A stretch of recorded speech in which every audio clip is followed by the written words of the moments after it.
ver o que me diz de mim, o que eu não reconheço sem você. Eu não me enxergo bem, não. Se vivo a vida sem querer saber de mais ninguém, pois não há bom proveito nos dias aqui, quando o coração anda distante, triste, frio e sem amar.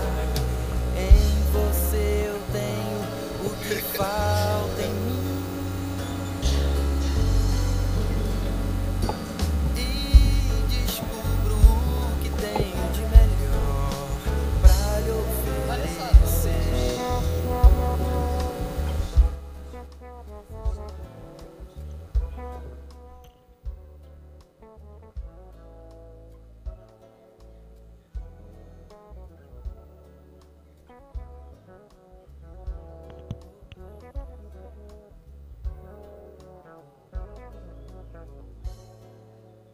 Eu me conheço mais, olhando pra você, eu vou descobrindo quem sou, e penso agora no que você vê, o que me diz de mim, o que eu não reconheço sem você. Eu não me enxergo bem, não. Se vivo a vida sem querer saber de mais ninguém, pois não há bom proveito nos dias aqui, quando o coração anda distante, triste, frio e sem amar. Mas em você eu tenho o que falta em mim,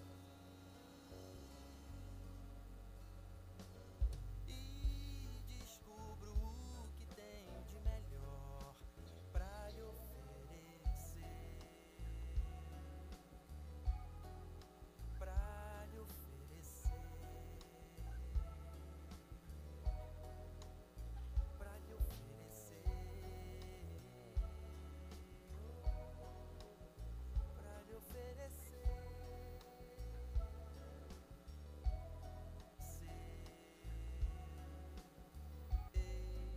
Nos dias aqui, quando o coração anda distante, triste, frio e sem amar. Mas em você eu tenho o que falta em mim, e descubro o que tenho de melhor pra lhe oferecer, pra lhe oferecer, pra lhe oferecer, pra lhe oferecer, pra lhe oferecer.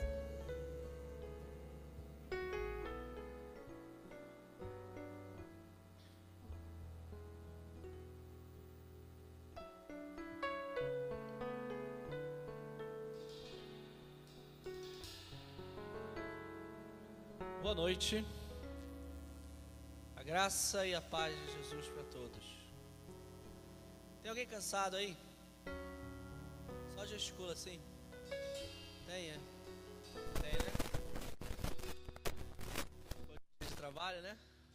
Mas nada melhor do que a gente estar na casa de Deus, justamente para a gente poder pedir para Ele: Senhor, renova, restaura, dá mais um pouquinho de gás, mais oxigênio no pulmão, para continuar essa semana, continuar esse dia, não é?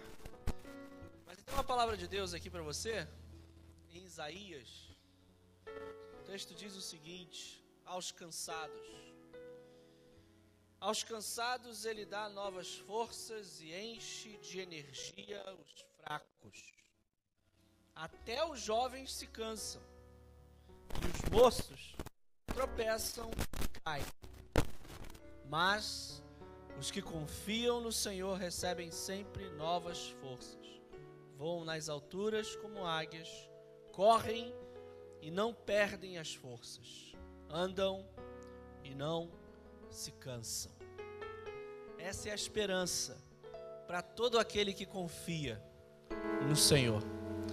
E é por isso que a gente está aqui nessa noite, na nossa quarta com Deus, porque a gente decide toda quarta-feira dizer para Deus: ainda que cansados, buscamos a Tua presença e a Tua palavra, pois ela é o que nos dá força para continuar. Então eu gostaria de te convidar a ficarmos de pé para o nosso tempo de adoração e adorarmos ao Senhor, e com um pouco de força que você tiver, ou com toda a força que você tiver, mas dê a Ele a glória e a honra que é devida ao nome dEle. Pai, fica à vontade do nosso meio, fala com a gente precisa do Senhor, mais do que nunca, e pedimos que a graça do Senhor seja conosco nessa noite, em nome de Jesus, amém. Boa noite, igreja. Que a graça e a paz do Senhor Jesus Cristo esteja sobre a sua vida. Vamos louvar a Ele com toda a alegria. Aproveitar esse tempo tão precioso no meio da semana que temos para adorar a Deus, ser grato a Ele e também pedir a ajuda dEle. Amém? Então vamos louvar.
Sobre o meu pensar,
as nações e dissipa as trevas.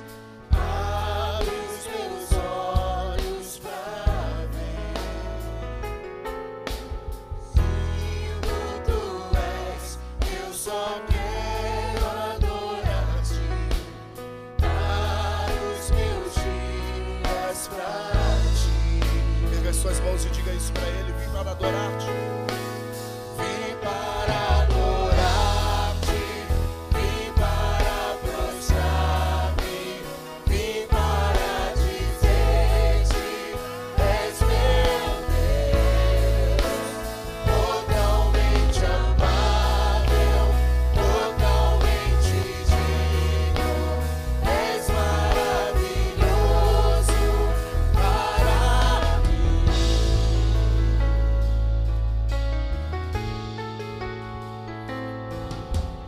Rei sobre todos, tu és exaltado, entronizado dos céus. Humildemente vieste à terra, se entregou por amor. Vim para adorar-te, vim para prostrar-me, vim para dizer-te: és meu Deus, totalmente amável, totalmente digno. És maravilhoso para mim. Diga para ele: não saberei quanto custou ver meus pecados lá. Declare isso: não saberei, não saberei quanto custou ver meus pecados lá. Não saberei. Não saberei quanto custou ver meus pecados lá. Não saberei, não saberei quanto custou ver meus pecados lá da cruz. Vim para adorar-te, Deus. Vim para adorar-te, vim para prostrar-me, vim para dizer-te: és meu Deus, totalmente amável, totalmente digno. És maravilhoso para só as nossas vozes. Vim para adorar-te, vim para prostrar-me, vim para dizer-te: és meu Deus, totalmente amável, totalmente digno. És maravilhoso para mim. Vim para adorar-te, vim para prostrar-me, para dizer-te: és meu Deus, totalmente amável, santo, justo. És maravilhoso para mim.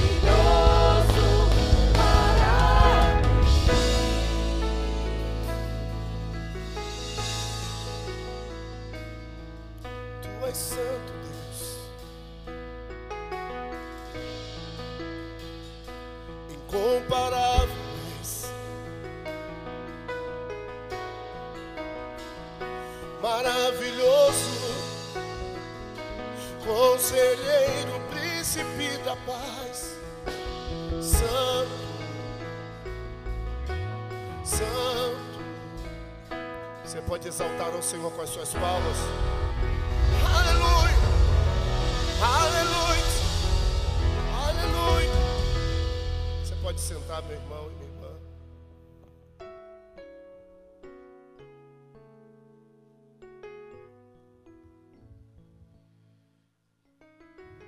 Romanos capítulo 8, 2 versículos que nós já conhecemos, mas eu queria lembrar hoje. Diante de tudo isso, o que mais podemos dizer? Se Deus está do nosso lado, quem poderá nos vencer? Ninguém. Porque Ele nem mesmo deixou de entregar o próprio Filho, mas o ofereceu por todos nós. Se Ele nos deu o seu Filho, será que não nos dará também todas as coisas? Me chama muita atenção esse versículo. Porque a lógica aqui é a seguinte: se Deus deu para mim e para você a coisa mais básica da nossa existência, que era a necessidade de um Salvador. Um Salvador não só para a vida aqui, mas para a vida alongada, para a vida eterna. E ele fala assim: será que aquele que deu isso também não nos dará todas as outras coisas? Aquilo que a gente precisa? Esse versículo me lembra que Deus é um Deus pronto a nos ouvir. A questão é que Ele sabe muito bem o que é melhor para nós. Ele sabe muito bem aquilo que nós realmente precisamos. Ele sabe muito bem aquilo que vai nos levar para mais perto dEle. E aquilo que vai nos afastar dEle. E muitas vezes a resposta dEle é não para aquilo que vai nos afastar dEle. Simples assim. E a resposta é sim para as nossas necessidades, aquilo que a gente precisa, aquilo que Deus sabe que vai ser melhor para nós. Esse momento de oração que a gente coloca diante do Senhor, um propósito objetivo, algo que nós oramos durante algumas semanas, durante 7 semanas, sobre aquele propósito, sobre aquele pedido, a necessidade, é um clamor do nosso coração. Eu queria lembra para mim e para você, que Deus não é um Deus relutante, não é um Deus que fica se amarrando para abençoar a gente. Pelo contrário, Ele é um Deus que está pronto a nos dar todas as coisas que precisamos, porque Ele não poupou nem o seu próprio Filho, que era o mais precioso, Ele deu por nós, para a nossa salvação. Então eu queria incentivar você a continuar orando, seja que área for, necessidade, na área profissional, financeira, familiar, algum relacionamento que precisa ser refeito. Se você tem um sonho que é colocar isso diante de Deus, esse é o momento. E lembra que aquele que não poupou o seu próprio Filho, será que Ele não dará também todas as outras coisas? Eu queria convidar, se você está na sua 7ª semana de oração, confiado nessa palavra do Senhor, que você fique em pé onde você está, a gente vai continuar orando pelo teu pedido. Se você está na sua 6ª semana de oração, pode ficar em pé também. Nós vamos orar. 5ª semana de oração, você pode ficar em pé. Se essa é a sua 4ª semana de oração, eu queria pedir para você se colocar em pé. Nós vamos orar. Se é a sua 3ª semana de oração também, se é a sua 2ª semana de oração. Se você começou semana passada e hoje é a tua 1ª semana, você está orando por um propósito específico. Se você quer hoje começar um novo propósito de oração, fique em pé. Nós vamos orar juntos nesse momento. Pai, muito obrigado porque o Senhor não poupou o teu próprio Filho, algo que é o mais básico do básico e essencial que a gente precisava, que diz respeito à nossa eternidade. E nós nem chegamos a te pedir, porque o Senhor providenciou isso antes de nós nascermos. Te louvamos porque Jesus veio, deu a vida por nós, morreu no nosso lugar, ressuscitou para mostrar que o preço foi pago e a morte foi vencida. Te louvamos pela grande salvação que nós podemos ter quando cremos em Jesus. E confiamos também, Pai, que já que o Senhor fez isso, o Senhor não nega a nenhum de nós todas as coisas que o Senhor sabe que são melhores para nós. Estamos nós aqui, Pai, eu e meus irmãos, como igreja, apresentando diante do Senhor aquilo que temos no nosso coração como um sonho, um desejo, uma necessidade, até um clamor a Ti, uma cura que alguns irmãos precisam, intercessão por alguém. Colocamos diante do Senhor, confiando que o Senhor tem o melhor e que a tua resposta chega na hora certa. Obrigado, Pai, pela tua promessa de nos dar todas as coisas que nós necessitamos, pela tua graça, porque nós não merecemos. Nos ajude, Pai, durante esse tempo, a entendermos a tua vontade, a compreendermos aquilo que é melhor para nós e para aquelas pessoas por quem estamos orando. Colocamos nossa vida nas tuas mãos, em nome de Jesus. Amém. Você pode se assentar. Deus te abençoe. Amém. Valeu, reverendo. Vocês são lindos, hein? Quarta-feira, um culto, vocês aqui para estudar a Bíblia, hein? Vocês são muito bonitinhos, hein? Não tem cantor, popstar, não tem nada disso, vocês estão aqui. Parabéns. Quem leu o livro de Jonas? Levanta a mão. Quem leu o livro de Jonas? Olha, milhares de pessoas, hein? Tem aumentado assim, assustador. Então, acho que está alto aqui o retorno, viu, tio? Para vocês está normal aí? Tá? Para mim está bem alto aqui. Aí, então o livro de Jonas é um livro interessante. A gente está estudando aqui a Bíblia, tentando cada vez mais desmistificar, né? A Bíblia é um livro, a priori, para muitas pessoas assustador. As pessoas não conseguem entender, às vezes, a dimensão das coisas, né? Então, o Antigo Testamento, pastor, é muito complicado, não consigo entender. E a gente tem procurado aqui, cada quarta-feira, tentar desmistificar essas coisas. É fundamental, quando você fizer uma leitura de um livro, um jornal, alguma coisa, você não vai entender a Coreia do Norte se você não entender a hermenêutica da Coreia do Norte.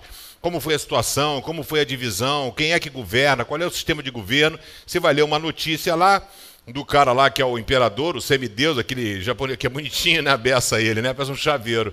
Aí o cara chega e faz um negócio desse, fala que vai soltar bomba, que não sei o quê. O negócio, ele está pensando que o mundo é um videogame, né? E aí brinca, qualquer hora ele aperta um botão aí, pronto, e acabou tudo. Então a gente precisa entender o contexto histórico-social, saber entender um pouquinho quem é a pessoa que está escrevendo, para quem ele está escrevendo e qual é o objetivo daquilo que ele está escrevendo. O Antigo Testamento é um relato, basicamente, da história do povo de Israel. Então ele vai contar a história do povo, ele vai mostrar a criação do mundo. Deus, então, tem um compromisso com a humanidade como um todo. A humanidade vacila com o Senhor, vem a questão do dilúvio, onde Deus pega Noé.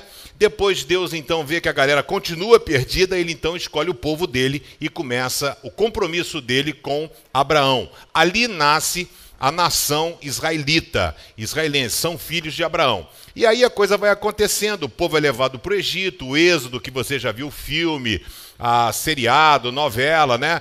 A questão dos 10 mandamentos. Deus, então, trabalha numa questão legislativa, mostrando leis espirituais, leis morais também, e leis, ali no caso, como um Estado, como é que Israel deveria proceder, como as coisas deveriam acontecer. Deus, então, liberta o povo fica 40 anos no deserto, porque quanto mais duro for o nosso coração, maior será o nosso tempo no deserto, que fique bem claro isso. Pastor, por que as coisas não acontecem comigo? Não acontece porque tu é teimoso, velho. Deus bate, e você não consegue entender e dar a oportunidade para Deus agir. Você pode abreviar o tempo de deserto. E aí, 40 anos. Eles, então, chegam até a Terra Prometida. Moisés morre, Josué entra com a galera na Terra Prometida. Jericó foi a porta de entrada. Eles entram, conquistam, existiam povos ali, nações. Eles conquistam, então, esses povos, e a organização dele era... Israel não era uma federação de estados, eram tribos separadas nas tribos de Jacó, que era neto de Abraão, e aí as 12 tribos separadinhas. Quando eles chegam lá, cada tribo conquistou um território. Assim começa a história de Israel. Aí é o livro de Juízes. Então, cada tribo daquela tinha um governador, que a nomenclatura é Juízes. Estudamos o livro de Juízes. Depois, então, eles querem ter e viver uma monarquia, querem um rei. E aí, então, teve o rei Saul, que não governou as 12 tribos. Saul não era um líder, Saul pegou só um pedacinho. Basicamente, a tribo que era dele, Judá, e mais umazinha, e ele então começa a reinar ali, no sul, basicamente. E aí vem Davi, o rei Davi, e as tribos então falam, a gente quer que você governe a nossa vida. Aí as 12 tribos, quando Davi é rei, existe uma unificação. Poderíamos assim dizer que nasce o Estado de Israel, né? Se fosse nos tempos atuais. As 12 tribos se juntam e Davi, então, é o rei dessa galera. Depois disso, vem Salomão, amplia um pouco mais os territórios através de alianças com outros reis. Ele amplia o seu reinado, o seu espaço ali um pouquinho. Quando Salomão morre, aí fica uma bagunça. Salomão morre, o filho dele, que era o Mauricinho, um trouxa, o cara queria aumentar os impostos, né? Ali nasceu o PT, né? O PMDB, nasceu essa coisa, que só sabe resolver o problema. O político do Brasil só resolve o problema aumentando impostos, né? Então é fácil, né? Se você tivesse uma empresa, eu estou numa crise financeira, o que eu faço? Aumento o preço, né? E todo mundo é obrigado a comprar o seu produto, né? Mas tudo bem, né? E aí todos eles são iguais, tá? Falei PT brincando, mas todos eles são iguais, né? Então, Roboão quis aumentar os impostos, vamos fazer acontecer, a galera se revolta. Então, a partir desse momento, onde existe o livro de Reis, já cita isso, mas 1ª e 2ª Crônicas vai citar essa divisão. Então, a partir do momento do Antigo Testamento, existem 10 tribos no norte, que o nome deles passa a ser Israel. Quando fala Israel, não fala das 12 tribos. Quando fala Israel, dependendo do livro, ele está fazendo menção a 10 tribos do norte. Não são os descendentes de Davi, que o Senhor tinha firmado com eles um compromisso. E aí, as 2 tribos no sul é chamado de Judá. Por isso a terminologia judeu. Então, judeu porque são descendentes da tribo de Judá. Então, surge aqui Judá e Israel. E a Bíblia, o Antigo Testamento, para muitos é confuso. Por quê? É Judá e Israel. Isaías profetizou para Judá, né? Então você pega aí, fala um que profetizou para o norte. Cri. Opa, fico ensinando vocês aqui, velho. Fala um doido aí que profetizou para o norte. Cri. Vamos lá. Hein? Hã? Quem? Profeta Gentileza. Estou brincando, né? Então você tem Jeremias também profetizou para o sul. Você teve profetas que profetizaram para outras nações e profetas que profetizaram para o norte. Amós, por exemplo, que nós estudamos, né? Amós foi um profeta que saiu do sul, morador do sul, e foi profetizar no norte. E o que acontece? Quando o povo vai levado para o cativeiro babilônico e eles voltam para a terra prometida, eles voltam a ser chamados Israel de novo. Então tem que ter muito cuidado na leitura, senão você às vezes se perde. E hoje nós vamos estudar o livro de Jonas. Eu ontem fiquei gravando o Pense aqui, a gente gravou uns 10, né, Pense, que a gente tem que gravar porque o videozinho é diário. Aí estava aqui o Beze, né, que é o Boninho, o cara que ajuda a gente, e estava aqui também um amigo dele, um sócio que é evangélico. Eu falei, ó, papo é o seguinte, vou pregar sobre Jonas amanhã. Eu preciso passar para os meninos o tema da pregação. Então vocês têm até o final da gravação para me dar o tema. E aí os caras ficaram rodando, não deram o tema, né? E aí, quando eu estava chegando lá para dar o tema dessa noite, já ouviu aquele ditado? Se ficar, pega, se correr, bicho come. A pregação de hoje é: se fugir, o peixe come. Se fugir, Deus usa, né? Se ficar, Deus usa. Se fugir, o peixe come, né? O peixe pega. Se ficar, Deus usa. Estou para conhecer um profeta tão mal-humorado como Jonas. Pense num cara de mal com a vida, de mal com tudo, o cara deprê geral, mas pense num cara depressivo, deprimido, um cara que tinha uns conflitos interiores, né, muito fortes. E Jonas é um profeta extremamente conhecido, a sua história, exatamente pelo fato de ter sido engolido por um peixe. Nós temos registro na história de um cara, um capitão inglês, que foi, dois registros, que foi engolido por um peixe grande. Os teólogos mais, né? A Bíblia não fala que é baleia, então não foi baleia, não, foi uma sardinha, foi uma curvina, né? Qual o problema, né? Então foi um peixe, uma baleia, não tem problema nenhum, Deus estava preservando ali o negócio. Então, tiveram na história, isso é livro de medicina, né? Existem 2 registros, um cara que ficou vivo, sei lá, foram 24 horas na coisa, a pigmentação da pele dele mudou, e o outro cara que ficou vivo dentro de uma baleia, o pai do Pinóquio, Gepeto. Se lembra dele, né? Gepeto também sobreviveu lá, inclusive tinha uma mesa, escrivaninha, ele estava escrevendo e tal, até que reencontrou Pinóquio. Mas entendendo que Deus está por trás de todas essas coisas. É Deus que está fazendo tudo. E aí o livro de Jonas, ele conta a história de um profeta desobediente e sem compaixão. Ele não tinha o menor interesse em obedecer a Deus, muito menos ir pregar a mensagem que Deus tinha pedido para ele. É uma história simples, mas ela é inesquecível, né?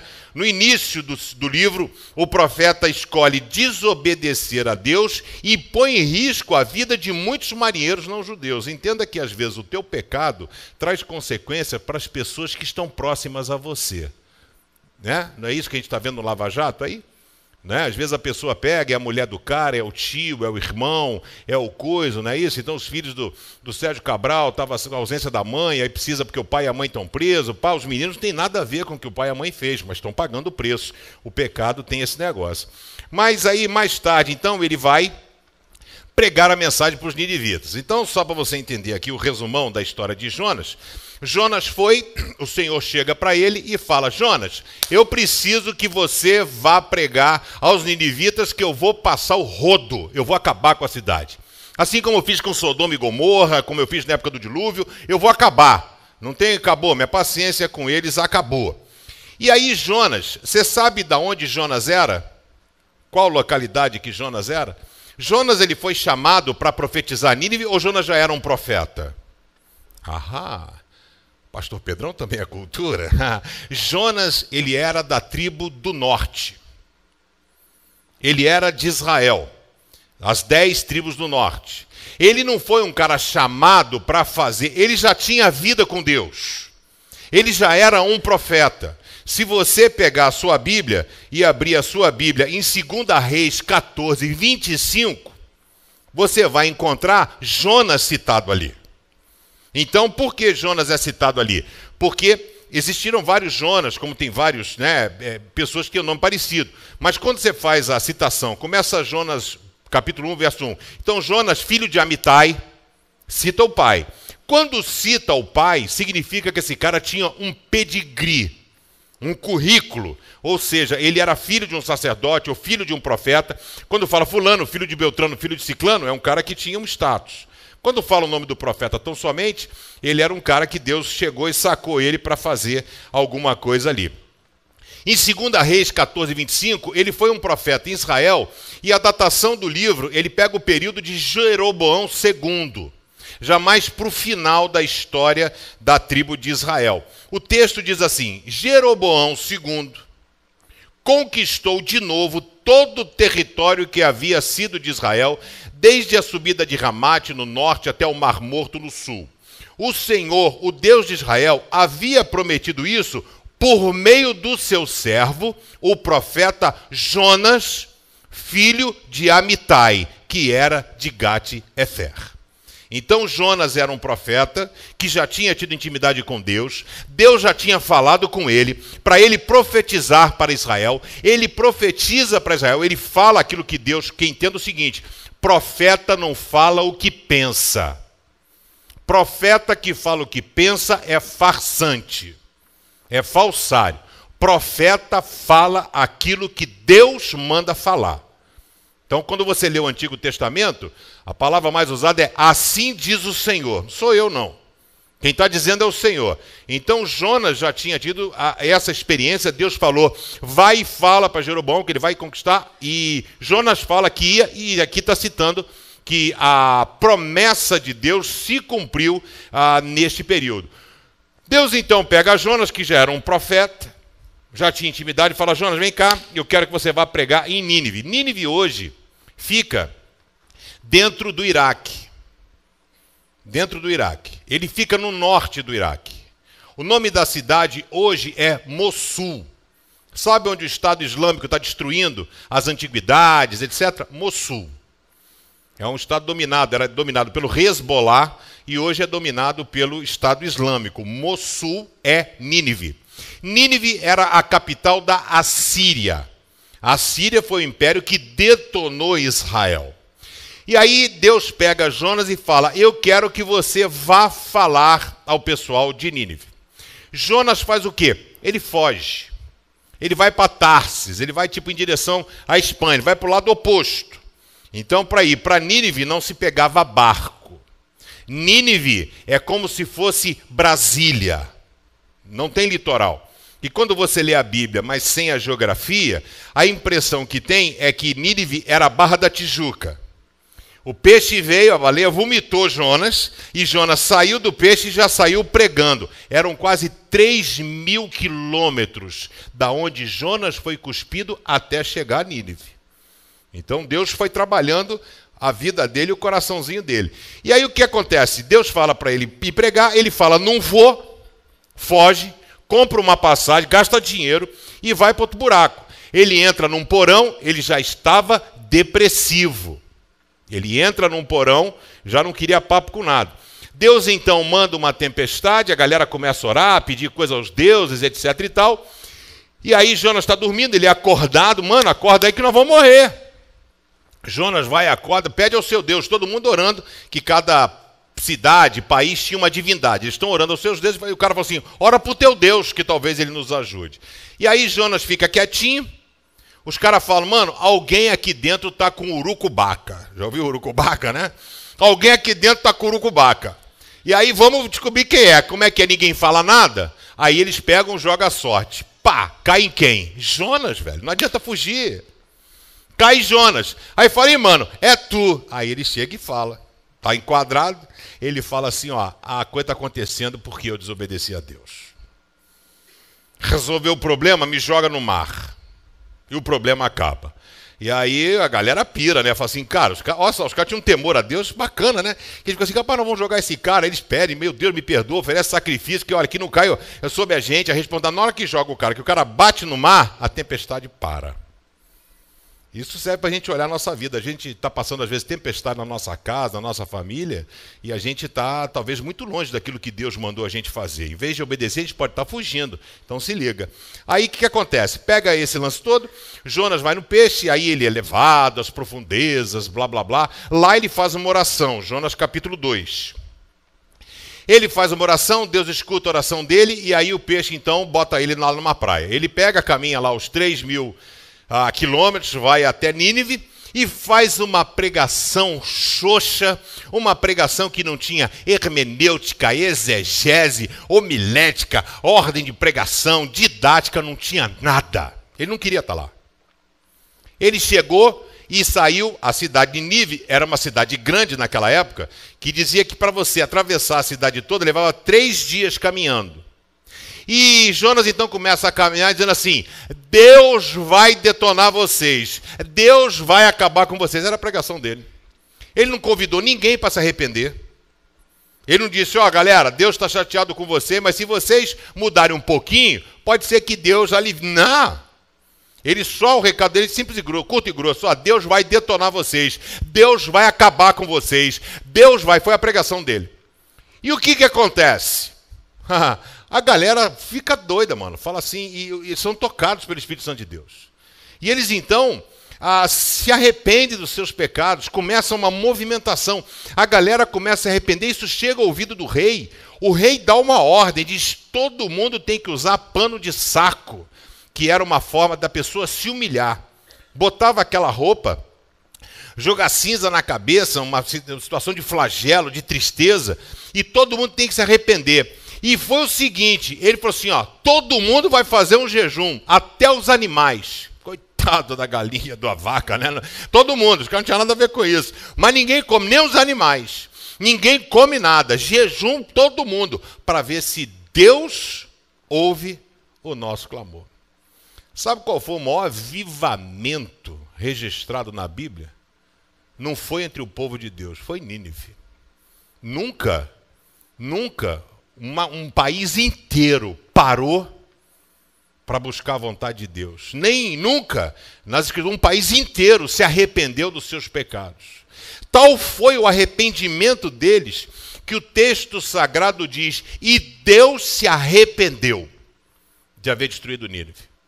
Entenda que Jonas não pregou arrependimento, o Espírito Santo falou, o povo se arrepende e Deus muda. Deus fala assim, não vou detonar essa galera. Jonas fica feliz? Não, ele pira. A depressão que era aguda, ela fica acentuada. Jonas então pega, senta lá uma planta, Deus faz crescer a planta, depois a planta morre, aí ele fala que quer morrer, ele pede para Deus, me mata, porque eu não quero que esse povo se salve. Olha que coisa, que cara doido, né? E ele fala assim, não quero que esse povo se salve. E aí o Senhor então tem um papo com ele e diz, ó, você estava aqui e não tinha essa árvore, não foi? Eu fiz crescer.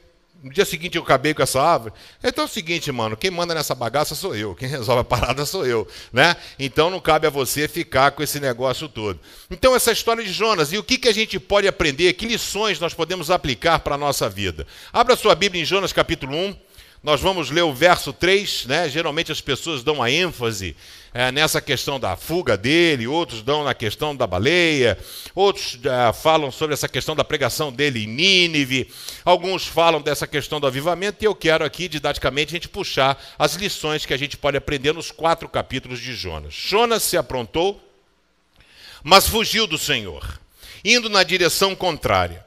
Ele desceu a Jope e ali encontrou um navio que estava de saída para a Espanha. Pagou a passagem e embarcou a fim de viajar com os marinheiros para a Espanha. E diz o texto, olha que frase, foi para onde? Para longe do Senhor. Cuidado, porque você pode não estar embarcando para a Espanha, mas você pode estar longe do Senhor. Vamos orar? Pai, que a Tua presença seja palpável nessa noite em nossos corações e que a Tua palavra possa encontrar espaço em nossos corações. Que possamos olhar para dentro de nós e ver se de fato estamos fugindo de Ti ou correndo ao Teu encontro. Cuida de nós, fala conosco, é a nossa oração, em nome de Jesus. Amém. A gente aprende algumas coisas interessantes no livro de Jonas. Em primeiro lugar, porque às vezes você é um crente, é um cara, eu sou professor de EBD, sou diácono, sou isso, sou aquilo, mas às vezes quem não conhece Deus tem mais sensibilidade de quem o conhece. Mais sensibilidade. Então nós estamos falando aqui de um profeta de Deus, que já teve experiência com Deus, Deus falou com ele falou para o rei, o que ele falou aconteceu. Então não era um aventureiro, era um cara que tinha vida com Deus, conhecia Deus, não de ouvir falar, mas de seguir a orientação dele. Ele não tinha sensibilidade para perceber o que estava acontecendo através da tempestade. Ele foge. Os marinheiros, que eram pessoas ímpias, que não conheciam Deus de Israel, pessoas sem sensibilidade, pensemos aqui que eram pessoas broncas, né? O cara era marinheiro, o cara é bruto, aquele cara do cais do porto. E esses caras ali tiveram mais sensibilidade espiritual do que um profeta de Deus. Então cuidado, porque Deus não olha para pedigree eclesiástico, Deus olha para o coração. Então não importa, eu sou filho de fulano, eu sou filho de Beltrano, você não é filho de ninguém, você tem que ser filho do Deus Altíssimo. Porque só Ele é que pode te ajudar. E aí diz o texto em Jonas 1,4, no entanto Deus mandou um forte vento. E houve uma tempestade no mar, era tão violenta que o navio estava em perigo de se partir no meio. Enquanto Jonas dormia, os marinheiros ficaram com muito medo e gritavam por socorro, cada um ao seu Deus. E para que o navio ficasse mais leve, jogaram a carga no mar. Quer dizer, os caras fazendo o que era possível, né? No mar. Porém, Jonas tinha descido ao porão e ali havia se deitado e caído num sono profundo, né? Os marinheiros disseram uns aos outros, vamos tirar a sorte para descobrir quem é o culpado de estarmos neste perigo. Eles fizeram isso e o nome de Jonas foi sorteado. Em seguida, Jonas contou que estava fugindo de Deus, o Senhor. Aí os marinheiros ficaram mais apavorados ainda e disseram, veja só o que você fez. A gente precisa estar atento, porque a caminhada com Deus ela não é feita de momentos estanques, é feita de uma caminhada contínua, constante. A gente não pode interromper aquilo que Deus está fazendo na nossa vida. É interessante como um profeta que tinha sido usado por Deus perde por completo a sensibilidade daquilo que deveria fazer, a sensibilidade da postura que deveria ter. Será que ele não conhecia Deus? Será que ele achou que era possível fugir de Deus? Acho que quando o salmista escreve, né, o seu salmo, né, ele estava já pensando, né, no que iria acontecer com Jonas. Se eu subir ao mais alto céu, se eu descer ao mais profundo do mar, ali tu estás. Não existe a possibilidade de fugir de Deus, querido. Eu quero dizer isso para você nessa noite. Jonas achou que seria possível. Ele foge, ele se esconde. E ele acha que Deus vai deixar por isso mesmo. Então Deus pega e fala, eu quero que você vá lá. Ele vai para colar. E acha que Deus não está nem aí. E aí o pessoal começa. As pessoas que não eram crentes, vamos assim dizer, As pessoas que não eram evangélicas, né? Porque a gente acha que só nós é que somos tudo certo, né? Então a pessoa que não era evangélica, não era crente, estava achando que esses caras foram os que tiveram sensibilidade, enquanto o homem de Deus dormia. Cuidado, querido, quem você é? Você é um homem de Deus sonolento? Ou um ímpio que tem sensibilidade para ver o que Deus quer de você? Quem é você? Como é que tem sido a sua postura? Você é uma pessoa que tem fugido da realidade, acha que dormir num porão, acha que fugir daquilo que Deus quer para a sua vida vai resolver? E você tem fugido ou você está disposto a correr para o braço do Senhor? Você tem dormido no porão, achando que Deus não sabe o que você tem feito ou o que você tem vivido? Segundo lugar, lamentavelmente, nós lembramos de Deus, não é quando a gente cai no poço, é quando a gente bate no fundo do poço. Porque enquanto a gente cai no poço, tem água, a gente ainda tenta e aqui, ali, acolá. E aí o que acontece? É interessante quando nós lemos o livro de Jonas, que Jonas estava no porão do navio. E eu fico pensando assim, cara, eu acho tão mais fácil quando a gente é verdadeiro, né? Chega o Senhor e fala assim, Jonas, eu quero que você vá pregar em Nínive. Senhor, estou fora. Se eu quiser matar, me mata. Não vou. Talvez o papo seria diferente ali, né? Mas não. Tá bom, estou indo. E vaza. Olha que loucura. Né? Olha o cara do cara. Como é que o cara fala que vai e foge, velho? Né? Que chegar para o Senhor e dizer assim, não vou. Não vou, se eu quer me matar, me mata, mas eu não vou fazer isso. Mas isso não acontece.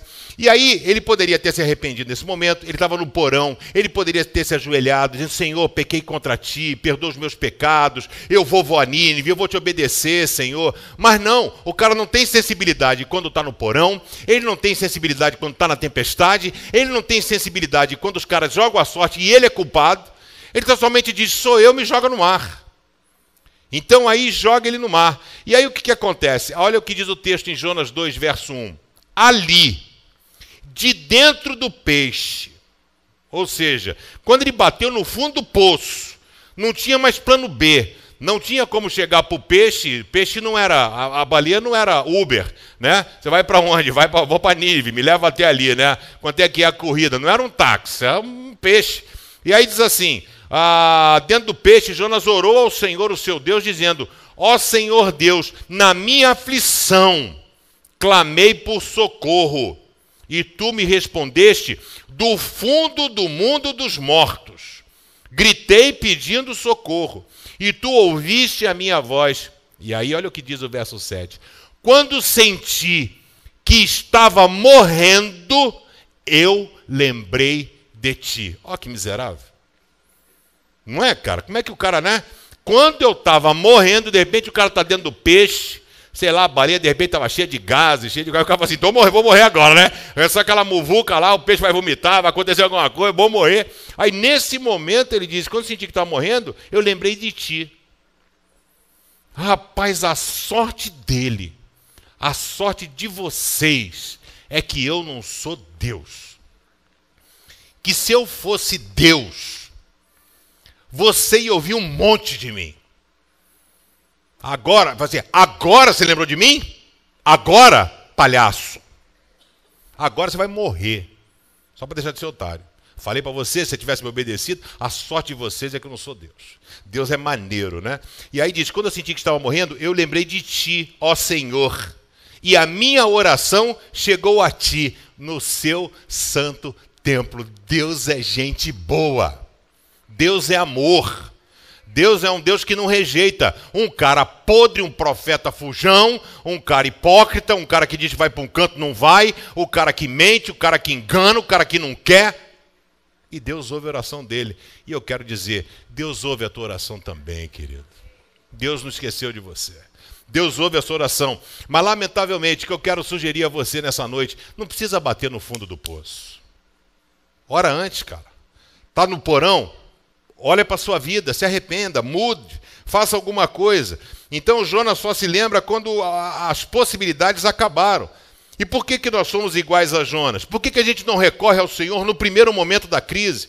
Porque a gente acha muitas vezes que a gente não precisa de Deus, né? A gente acha que a gente pode resolver a nossa situação.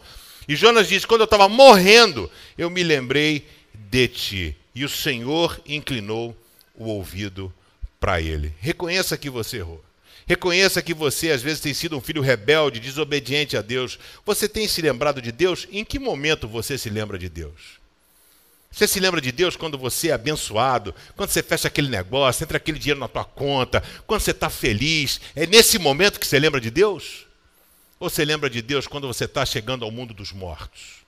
Você lembra de Deus quando as coisas não têm mais opção? Você está fugindo? Você está no porão? Você está dormindo? Você está na barriga do peixe? Em nome de Jesus, seja proativo. Não espere as coisas piorarem para que você busque ao Senhor. Por isso que a Bíblia diz, buscai ao Senhor enquanto se pode achar. Invocai-o enquanto está perto. Terceiro lugar,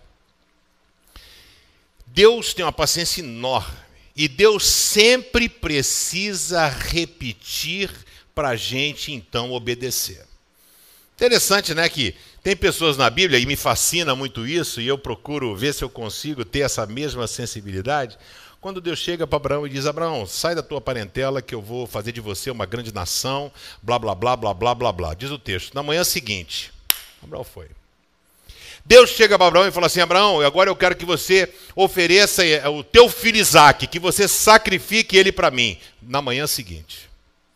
Ele não ficou tipo assim, cara, aguenta aí, Deus, vou fazer de conta que eu não entendi. Sabe, deixa quieto. Deixa assim, de repente Deus se esquece. Vamos tocar a vida, pá. E aí, Abraão, o negócio do Isaque. Isaque, o senhor falou mesmo que eu não estou, agora esqueci, estou aqui as vacas aqui, estou cuidando aqui das ovelhas, Sara buzinou na minha cabeça, estou meio confuso. O senhor pediu mesmo o quê? Não, imediatamente. Algumas pessoas são assim. Por isso que a Bíblia diz que Abraão foi chamado amigo de Deus. Deus não tem que ficar repetindo. O cara falou uma vez só. Basta. Mas para outros não, cara. Tem que ser 2, 3, 4, 5, 10 vezes para o cara conseguir ouvir. E olha só o que ele fala em Jonas 3:1. Pela segunda vez, Deus vai de novo. Pela segunda vez o Senhor Deus disse a Jonas a mesma coisa que ele disse a primeira vez. Apronte-se e vá à grande cidade de Nínive e anuncie ao povo de lá a mensagem que eu vou dar a você. Aí, agora sim, Jonas se aprontou e foi a Nínive como o Senhor Deus havia ordenado. Nínive era tão grande que uma pessoa levava 3 dias para atravessá-la a pé. Então você vê como é que é a situação, né? Jonas se apronta, vai, por quê? Porque ele teve uma experiência ruim, mano. Ele tentou desobedecer a Deus. Por que será que Jonas não obedeceu a Deus de primeira? Da mesma maneira como você também não obedece.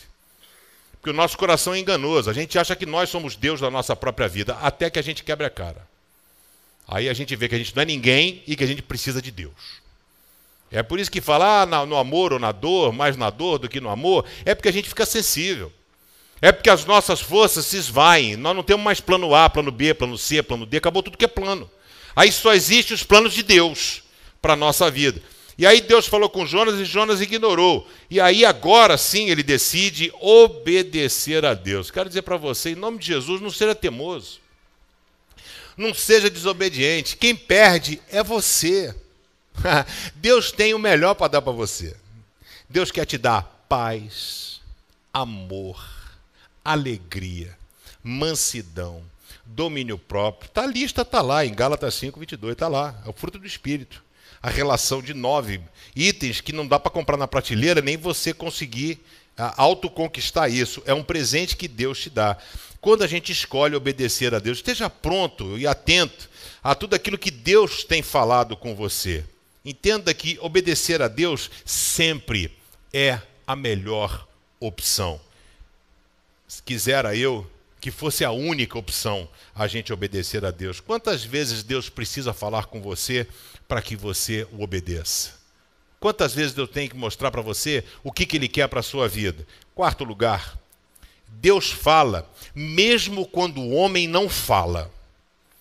Tem gente que não precisa nem abrir a boca, só está junto. Às vezes a pessoa começa a se converter, chora, não precisa nem falar. Só a conduta da pessoa já impacta a outras vidas e assim por diante. Aí diz o texto, Jonas 3:4. Jonas entrou na cidade, andou um dia inteiro e então começou a anunciar. Olha a pregação dele. Dentro de 40 dias, Nínive será destruída. Ponto. Esse era o ponto 1 da pregação. Ponto 2. Dentro de 40 dias, Nínive será destruída. Em terceiro lugar, dentro de 40. Não tinha, era o cara de uma nota só. Então os moradores de Nínive creram em Deus e resolveram que cada um devia jejuar. E todos, desde os mais importantes até os mais humildes, vestiram roupa feita de pano grosseiro a fim de mostrar que estava arrependido. Não basta ser honesto, tem que aparentar ser honesto. Não basta se arrepender, tinha que mostrar que de fato estavam arrependidos. E aí o que acontece? Jonas, pergunta a você, qual foi a pregação impactante que Jonas fez? O que Jonas falou de revolucionário? Nada. Sabe quem falou? Espírito Santo de Deus. É ele quem fala. É ele quem convence. É por isso que a Bíblia fala, nem por força e nem por violência, mas pelo meu Espírito. Então não é você que vai convencer uma pessoa que ele tem que seguir Jesus. Ah, você vai para o inferno, tem que dar vida para Jesus, você tem que, você é um chato. Não faz isso. Não faz isso, você é um chato. Eu detesto gente assim. Sabe? É igual esse pessoal assim, flamenguista, os caras errados tá certo, né? E ó, pra vocês, perderam o título de 87, viu? Vocês não são nada. Aí, bem feito, né? Ó, irmão, ó, gostei muito de você, viu, jovem barbudo, que entrou aqui na casa do senhor com a camisa do Flamengo, mas Deus tocou no teu coração, tu foi no banheiro trocar, eu vi. Tá vendo? Sabe que aqui não é lugar pra ímpio, aqui não é lugar, isso aí, foi muito bem, meu filho. Eu vi, o pastor repara as coisas, vi que você é um homem de Deus, hein? Há esperança pra você. E aí, o que acontece? Então, Deus fala mesmo quando o homem não fala. Então, Jonas não fez uma pregação que era para não ter resultado nenhum. E uma pregação xoxa, insossa, feita por lábios de um cara que era todo errado. O Espírito Santo de Deus fez um dos maiores moveres registrados na palavra de Deus. Entenda que você não é nada, Deus é tudo. O máximo que você vai conseguir ser é um instrumento nas mãos de Deus. Nada além disso. O máximo que você pode ser na mão de Deus é um instrumento nas mãos dele. Sabe, Deus precisa usar a sua vida, que você possa abrir a sua boca e saber que o Senhor é quem vai fazer a diferença. É o Espírito Santo de Deus que traz a consciência de que somos pecadores e a necessidade de arrependimento. Sabe, é Deus quem faz tudo. Deus usou Jonas. Deus pode usar você também. Basta você caminhar com o Senhor, buscar ao Senhor, ser um vaso de honra. O Senhor vai usar a sua vida de forma surpreendente. O Bruno está aqui, o Bruno lá da Resposta, está aí não, né? Por exemplo, ele vai lá, faz academia lá, a gente faz, malha, batia um papo de vez em quando, não sei o quê. E aí a gente batia um papo, ele veio aqui, uns cultos de quarta, e aí eu fui fazer um casamento em Itaipava, no dia do batismo eu chego, ele estava aqui sendo batizado, não tinha nem ideia. Eu falei, rapaz, você, olha que legal, né? Eu nunca cheguei para ele e falei, não, tem que ir na igreja, tem que se batizar, tem que não sei o quê, você tem que... Eu não falei nada. Sabe quem falou? O Espírito Santo de Deus. E quando é o Espírito Santo de Deus, é muito mais valioso. Porque homem, a gente convence. Você vai provar por A mais B que sem Jesus o cara está lascado. Ele vai dizer, não, eu quero, mas não muda a vida dele. O Espírito Santo é diferente, é de dentro para fora. Então que você possa dar lugar ao Espírito Santo de Deus. Quinto e último lugar. Deus é um Deus de amor. Deus não é um Deus de penitência. Deus não é um Deus de castigo. Deus não tem prazer nenhum quando vê você sofrendo. Eu queria que você entendesse isso. Deus não tem prazer nenhum, alegria nenhuma em ver você quebrar a cara e rir de você. Não, quem faz isso é o diabo. Deus tem prazer em restaurar você. Deus tem prazer em resgatar você. Deus tem prazer em colocar você de pé. Isso é o que Deus deseja. Sabe, nosso Deus é um Deus de amor e não de castigo. Ele mandou Jonas fazer o que em Nínive? Falar o quê? Que Nínive ia ser o quê? Destruída. Mas quando Deus olhou, olha, o Deus de castigo, hein? O Deus do Antigo Testamento, aquele Deus, pega lá, mata. Ele chega e fala, ó, Jonas, vai lá, anuncia, eu vou destruir esse povo. Quando ele viu a postura do povo, a atitude do povo, é por isso que a Bíblia diz que Deus resiste a tudo. Deus só não resiste a um coração quebrantado. Está aqui, ó. Aqui. Está aqui. Jonas. Deus não aguentou. Deus ia detonar. E ele falou, cara, apóstolos. Olha só como é que estão esses caras, bicho. Os caras estão mais arrependidos do que o meu povo. Eles estão mais sensíveis do que aqueles que se dizem ser meu povo. E diz ali o texto, em Jonas 3,8, que todas as pessoas e animais vistam roupas feitas de pano grosseiro, que cada pessoa ore a Deus. Interessante que não é cada um ore ao seu Deus. Não. Olha só, o que a gente lê, às vezes parece que os caras eram crentes. Eles não eram crentes. Eles nem sabiam quem era o Deus de Jonas. Eles tinham os deuses deles lá. Mas eles dizem aqui que cada pessoa ore a Deus, porque eles eram politeístas. Eles tinham vários deuses. Mas agora eles entenderam que só tinha um que tinha o coisa. Por que eles não ignoraram Deus, né? Os caras estão dizendo, quem é esse cara para dizer que vai destruir? Eu tenho o Deus, sei lá, o Deus Sol, o Deus isso, o Deus aquilo. E diz assim, a Deus confiou, e o rei fala, ó, e abandone os seus maus caminhos e as suas maldades, hein? Então, ore a Deus e para com esse negócio de viver a vida desse jeito, hein? Muda. Talvez, verso 9, assim Deus mude de ideia. Se a gente orar com fervor, se a gente se arrepender, se a gente mudar, se a gente abandonar a maldade, o mau caminho, talvez assim Deus mude de ideia.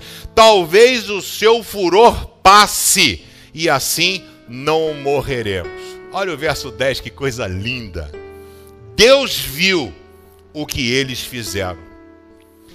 Como abandonaram os seus maus caminhos. Então Deus mudou de ideia e não castigou a cidade como tinha dito que faria. Esse é o Deus que eu creio, esse é o Deus que eu sirvo, um Deus que é amor. Amor para com as pessoas que escolhem amá-lo. Amor para com as pessoas que reconhecem a sua limitação e a sua finitude e escolhem caminhar de uma forma correta e séria com o Senhor. Sabe, um avivamento que acontece em Nínive vai de fio a pavio, da mais alta autoridade ao funcionário mais simples, a pessoa mais simples daquela cidade. Porque eles escolheram abandonar as suas maldades, os seus maus caminhos. E isso é uma lição que Deus nos dá. Deus mudou de ideia, não aplicou juízo, mas Ele aplicou o seu perdão. As misericórdias do Senhor são as causas de nós não sermos consumidos. As misericórdias dele se renovam. Ele tem um estoque inesgotável. A gente não. Ele tem. Quando parece que acabou, renova. Vem uma nova dose ou overdose de misericórdia divina. Eu quero convidar você que está aqui nessa noite a fazer o mesmo que o povo de Nínive fez. Estar disposto a mudar. A reconhecer que você sem Deus não é ninguém. Você é maneiro.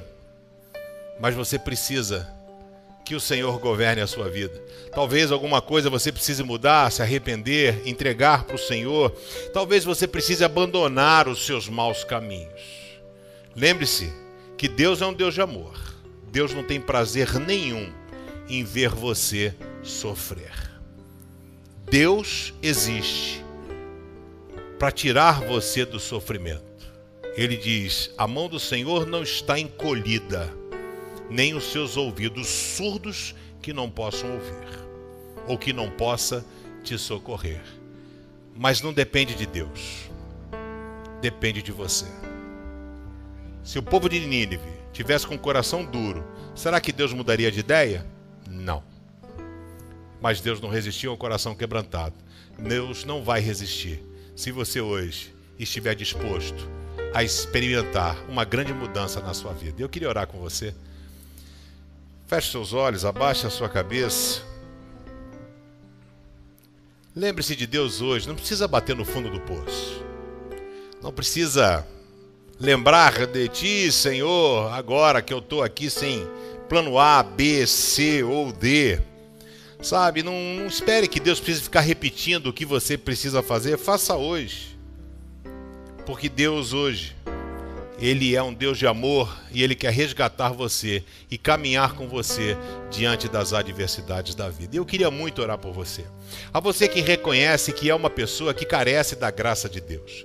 A você que é uma pessoa que precisa mudar algumas coisas na sua vida, abandonar maus caminhos, se arrepender, mudar e apresentar a sua vida diante de Deus, dizendo: Senhor, eis aqui a minha vida. Se esse é o teu desejo, eu queria convidar a igreja a ficar de pé e convidar você a sair do seu lugar e vir aqui, como o povo de Nínive veio. Um povo disposto à mudança. Um povo disposto a experimentar o melhor de Deus. Se você quer mudar para melhor, é mudar com o Senhor. É permitir que Ele reine a sua vida, que Ele não seja um coadjuvante na sua história, mas que Ele seja o Senhor da sua história. Que você possa permitir e experimentar tudo aquilo que Deus tem preparado, que Deus quer fazer. O que nós aprendemos no livro de Jonas é que Deus quer nos ajudar, mas nós precisamos ajudar a Deus. E eu ajudo a Deus quando eu escolho mudar. Senhor, nós estamos aqui como aquele povo de Nínive. Um povo que vivia a vida fazendo a sua própria vontade. Até um dia em que a tua palavra tocou no coração deles. Eles entenderam que precisavam mudar, que não dava para continuar do mesmo jeito. Da mesma forma, eu estou aqui com os meus irmãos dizendo: Senhor, mexe na minha vida, muda o que precisa ser mudado. Até aquilo que eu acho que eu estou certo, mas eu estou errado. Eu quero, Senhor, colocar a minha vida e a vida dos meus irmãos sobre os teus cuidados no teu altar, pedindo que tu venhas com misericórdia, como tu fostes com o povo de Nínive. Que tu estejas socorrendo agora o teu povo. Tu sabes aqueles que estão no porão, aqueles que estão fugindo de ti, aqueles que já estão no ventre do peixe. E nós clamamos a ti, Senhor, vem com graça e misericórdia socorrer o teu povo. Que o teu Espírito Santo tenha liberdade para falar aos nossos corações, gerando em nós mudança, transformação, para que nós não sejamos mais as mesmas pessoas, mas sejamos pessoas tocadas pelo poder do teu Espírito. Cuida, Senhor, da gente. Eu oro em nome de Jesus. Amém e amém. Querido, olha aqui para mim. Quero convidar você que tem caminhado com Jesus, tem frequentado a igreja. O passo seguinte, segundo a palavra de Deus, é o batismo. O batismo não faz de você um crente, a gente não obriga ninguém a ser batizado, a gente não tem ninguém atrás de você, ninguém anota o teu nome, a gente deixa aqui que o Espírito Santo de Deus toque no teu coração. Se você é uma pessoa que mudou, está disposta a mudar, está disposta a conhecer Deus, o batismo não faz de você um crente. O batismo diz que você escolheu caminhar com Jesus. Se você escolhe caminhar com Jesus, no final do culto, você vai lá atrás, aquele balcão branco, você vai dar o seu nome lá, dizendo assim: eu queria ser batizado. As pessoas vão entrar em contato com você e passar essa instrução melhor para você, que é o marco. Quando você coloca a aliança no dedo e diz: eu escolhi caminhar com Jesus. Agora abraça a pessoa que está do seu lado e diga: Deus tem o melhor para a sua vida. Creia nisso.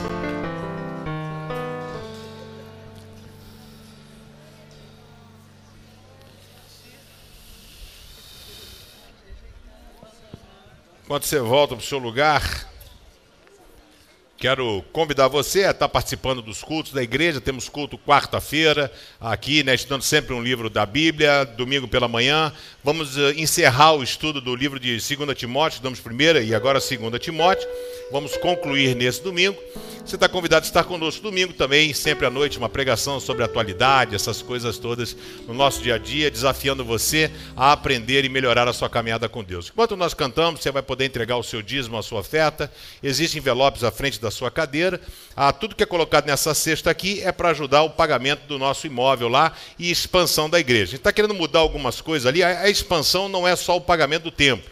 Nosso banheiro ali hoje não tem dado vazão para o número de pessoas que tem. A gente quer fazer uma reforma naquele banheiro, deixar aquele banheiro bonitão, não é isso? Arrumar o banheiro ali, que aquele banheiro, quando nós fizemos, o imóvel era alugado. E a gente não sabia se ia continuar aqui. Então foi uma obra relativamente provisória, que se tornou perpétua. A gente quer mexer ali, melhorar aqueles banheiros, pegar a cantina da Jaque, colocar, de repente, fazer um food truck ali, fazer um negócio moderno no canto ali da direita, ela trabalhar ali, a gente fazer só banheiro ali para ampliar. E a gente conta com a sua ajuda. A gente não vai fazer isso porque a gente quer. A gente vai fazer isso mediante o seu compromisso e dizer, pode contar comigo, pastor, a gente está junto nessa, é o nosso bem-estar. Hoje você senta numa cadeira que alguém, há 10 anos atrás, ajudou a comprar essa cadeira. Entendeu? A gente hoje tem um som que pessoas ajudaram, um ar-condicionado, instrumentos e outras coisas mais que pessoas ajudaram. A gente quer convidar você a colocar a mão na massa, a ajudar a gente também a alcançar pessoas e abençoar pessoas. Enquanto nós cantamos, você vai poder sair do seu lugar, entregar o seu dízimo, a sua oferta, mas faça isso com alegria no seu coração.